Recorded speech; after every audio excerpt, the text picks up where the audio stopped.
Il vaudrait mieux les abandonner à leur sort et c'est tout. Ils ont renié leur patrie, ils sont allés combattre pour une autre cause. Il faut les abandonner. D'accord, mais que faire alors quand on se trouve face à une personne dont on a dit qu'il a abandonné ses idéaux, il est allé se battre, et en fait on se rend compte qu'on a abandonné un pauvre innocent parce qu'on a D'abord un pauvre innocent, Alexandre Greenberg, allez-y. D'abord je crois franchement c'est trop tard, parce que on a arrêté toutes les possibilités qui existaient, maintenant c'est trop tard, mais en principe la France est un État démocratique et laïque, et seule la Chine communiste ou le Corée du Nord peuvent rééduquer quelqu'un. Si l'école française en général éduque très peu de choses, comme l'école israélienne ou américaine, alors c'est impossible de vouloir que l'école française justement éduque seulement les musulmans djihadistes.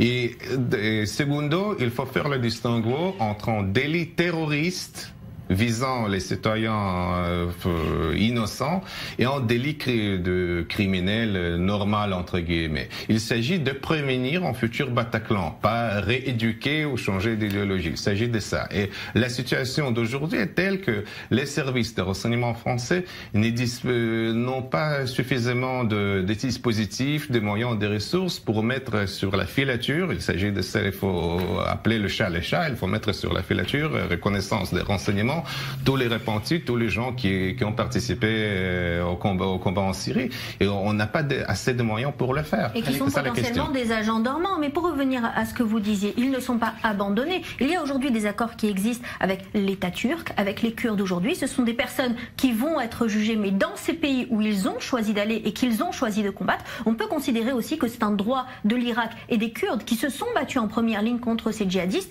de les juger. Et la France a été très claire. S'il y a des peines de mort qui sont prononcées, alors la France interviendra.